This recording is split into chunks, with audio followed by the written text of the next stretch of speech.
My name is Monika Viola. All right. Was your family religious? So my family's Catholic. We weren't, we were Catholic left, so a lot of focus on social justice. My mom started a soup kitchen when I was out of our local church, but not really, oddly not affiliated with it very much. She kind of was always at war with the priest.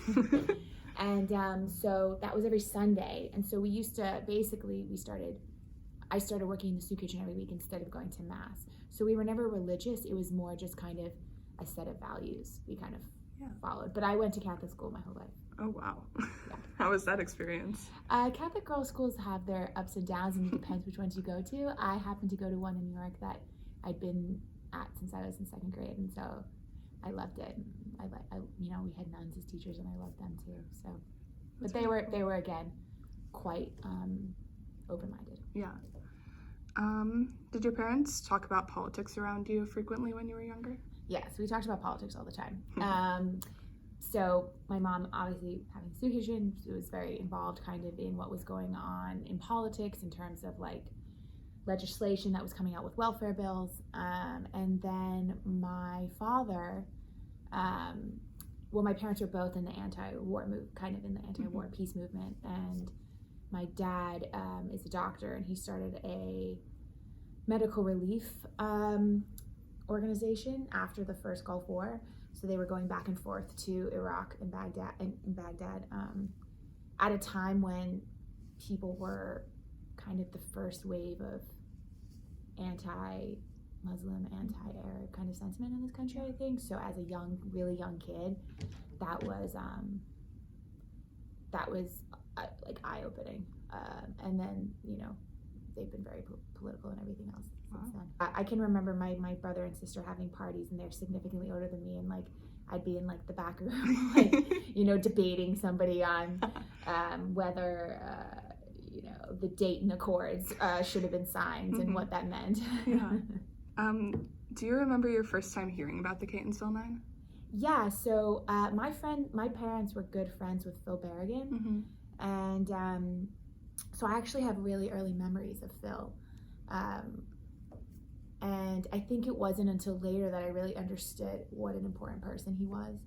I've met Daniel Berrigan too, and I knew Phil's wife, Liz McAllister, who's still alive, and I knew their kids a bit. Like, they were all older than me, but like it was kind of the Atlantic Life community and the all these different groups, the Plowshares and Jonah House and stuff. So my parents were very active in those groups, kind of never like full members, but always like participants. And so like my earliest memory of Phil, for instance, is I went to a peace camp with the Atlantic Life community up in like upstate New York, and I remember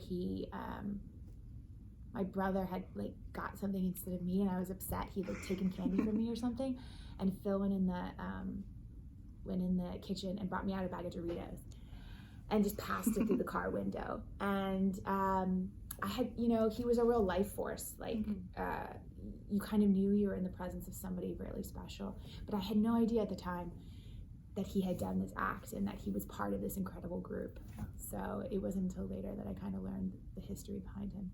When we were talking about this a while ago, you had mentioned like celebration events after that you had gone to with your family. What were those like? Yeah, those were great. So they were usually in a church, because this group is all pretty Catholic. They're all like either usually ex-nuns and ex-priests. So like Phil Berrigan, for instance, was an ex-priest. He married an ex-nun. So there was kind of this very leftist Catholic feeling to it.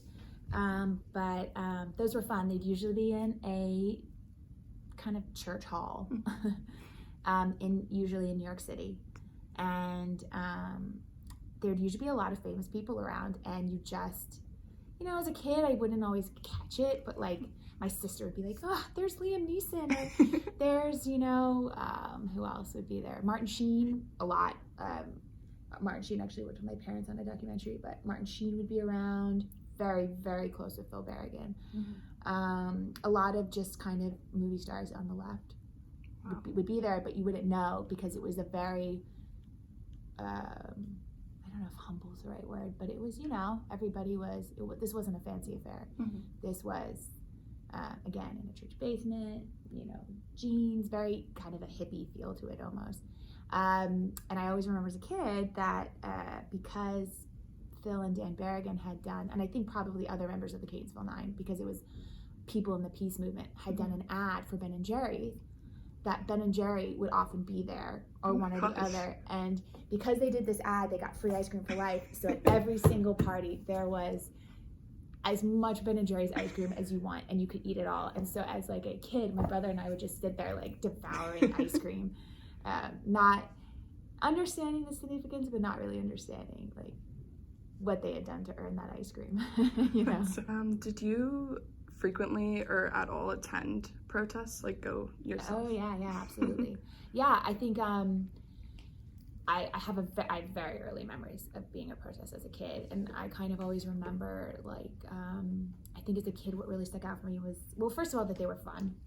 So a lot of times you'd have so I was really young, and it would be a lot of times against like the Gulf War, and so you'd have sometimes like what are they called, and they have the big like puppets of like one of the bushes, or like what are the words epitaphs? Yeah, no, but you're on the right track.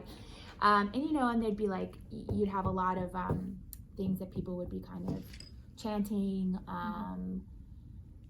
with the kind of anti-war movement that the Catonsville Nine was involved in.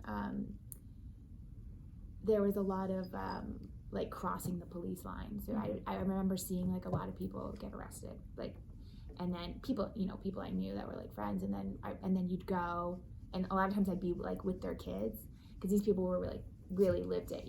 My family was kind of on the periphery, but then you'd go afterwards to like the jailhouse to get them. Oh my gosh. So it was an experience for sure, but I think the focus was always what we were there for. So as a kid I was having fun, but I think I was always very aware, and a lot of it again was the anti-American involvement in the Middle East.